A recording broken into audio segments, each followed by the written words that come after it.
The Little Frenchman and His Water Lots by George Pope Morris.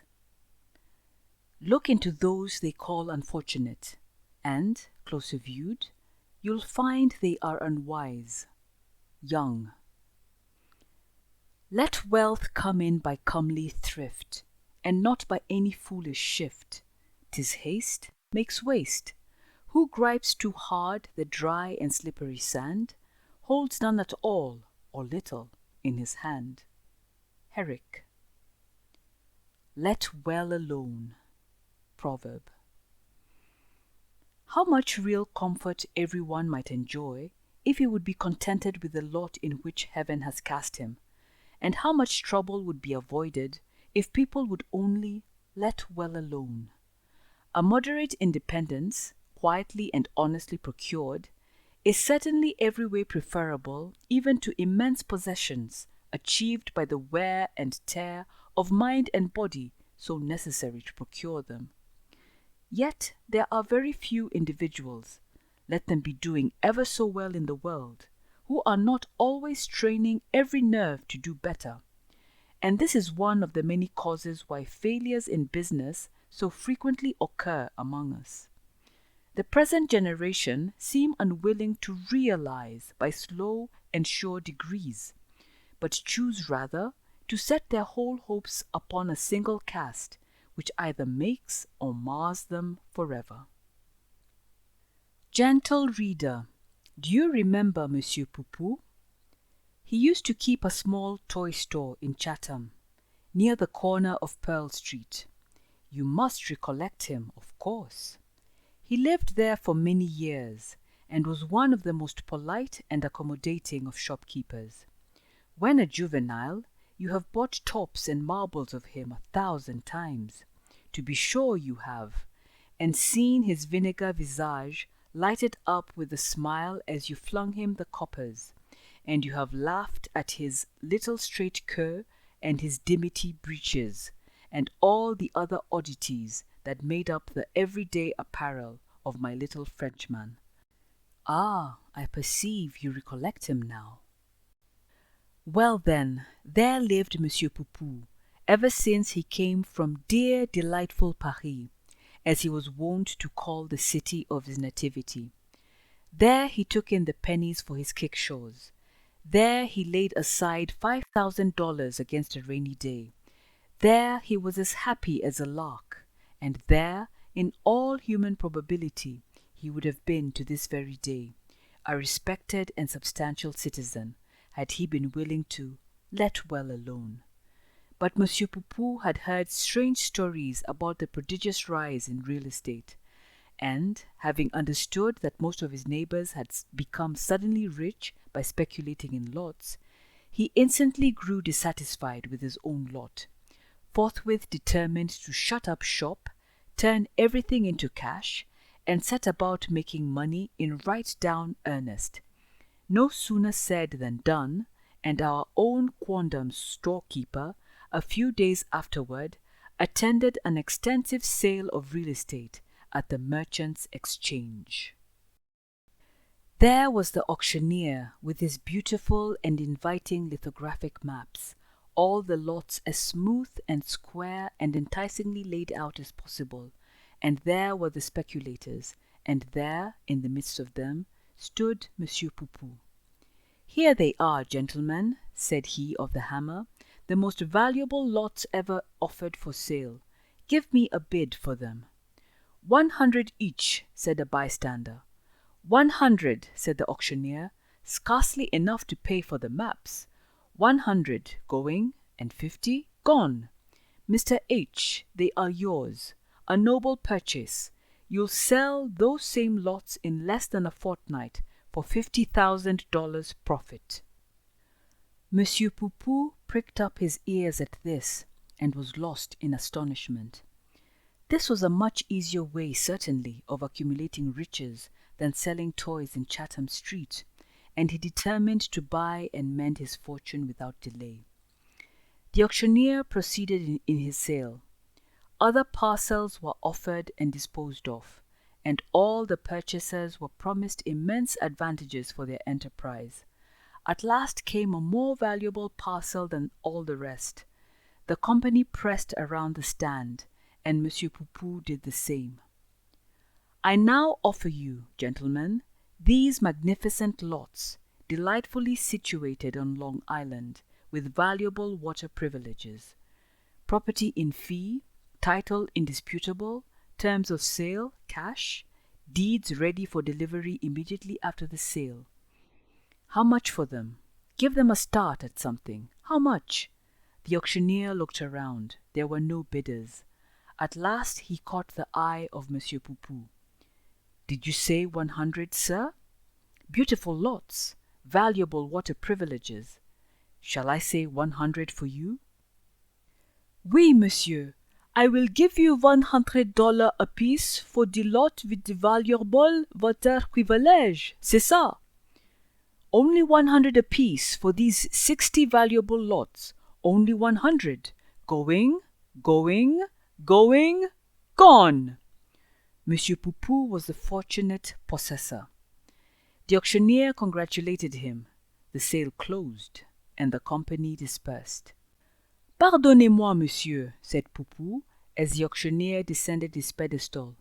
You shall excusez-moi if I shall go to votre bureau, your counting house, very quick, to make everything sure with respect to the lot with the valuable water privilege. One little bird in the hand, evert two in the tree, c'est vrai, eh? Certainly, sir. Well then, allons. And the gentleman repaired to the counting house, where the $6,000 were paid and the deeds of the property delivered. Monsieur Poupou put these carefully in his pocket, and as he was about taking his leave, the auctioneer made him a present of the lithographic outline of the lots, which was a very liberal thing on his part, considering the map was a beautiful specimen of that glorious art.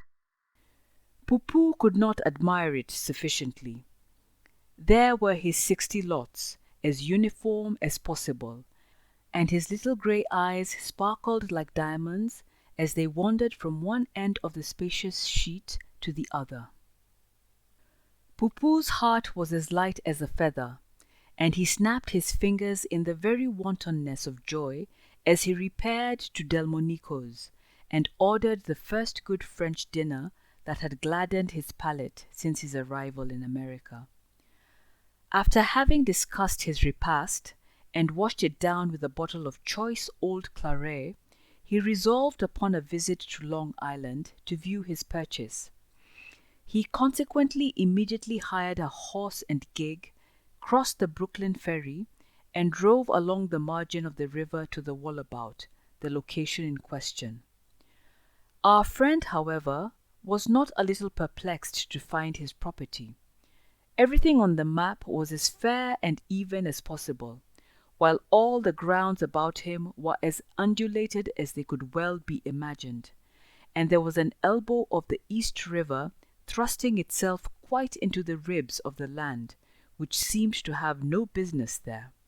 This puzzled the Frenchman exceedingly, and being a stranger in those parts, he called to a farmer in an adjacent field. Mon ami, are you acquainted with this part of the country, eh? Yes, I was born here, and know every inch of it. Ah, c'est bien, that will do. And the Frenchman got out of the gig, tied the horse, and produced his lithographic map.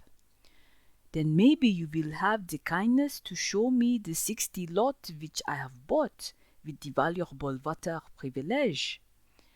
The farmer glanced his eye over the paper. Yes, sir, with pleasure. If you will be good enough to get into my boat, I will row you out to them. What that you say? Sure? My friend, said the farmer, this section of Long Island has recently been bought up by the speculators of New York and laid out for a great city, but the principal street is only visible at low tide. When this part of the East River is filled up, it will be just there. Your lots, as you will perceive, are beyond it, and are now all under water. At first the Frenchman was incredulous. He could not believe his senses. As the facts, however, gradually broke upon him, he shut one eye, squinted obliquely at the heavens, the river, the farmer, and then he turned away and squinted at them all over again. There was his purchase, sure enough, but then it could not be perceived, for there was a river flowing over it. He drew a box from his waistcoat pocket, opened it, with an emphatic knock upon the lid, took a pinch of snuff, and restored it to his waistcoat pocket as before. Poupou was evidently in trouble, having thoughts which often lie too deep for tears, and, as his grief was also too big for words, he untied his horse, jumped into his gig, and returned to the auctioneer in hot haste. It was near night when he arrived at the auction room, his horse in a foam and himself in a fury. The auctioneer was leaning back in his chair, with his legs stuck out of a low window, quietly smoking a cigar after the labours of the day, and humming the music from the last new opera. "Monsieur, I have much plaisir to find you chez vous, at home." "Ah, Poupou, glad to see you. Take a seat, old boy." "But I shall not take this seat, sir." "No? Why? What's the matter?" "Oh, beaucoup de matter. I have been to see the grand lot what you sell me today." "Well, sir, I hope you like your purchase." "No, monsieur, I no like him." "I'm sorry for it, but there is no ground for your complaint." "No, sir, there is no ground at all. The ground is all water." "You joke." "I no joke. I never joke. Je n'entends pas la raillerie, sir. Voulez-vous have the kindness to give me back the money what I pay?" "Certainly not." "Then will you be so good as to take the East River off the top of my lot?" "That's your business, sir, not mine." "Then I make one mauvaise affaire, one grand mistake." "I hope not. I don't think you have thrown your money away in the land." "No, sir, but I throw it away in the water." "That's not my fault." "Yes, sir, but it is your fault. You're one ver grand rascal to swindle me out of de l'argent." "Hello, old Poupou, you grow personal, and if you can't keep a civil tongue in your head, you must go out of my counting room." "Where shall I go to, eh?" "To the devil, for aught I care, you foolish old Frenchman," said the auctioneer, waxing warm.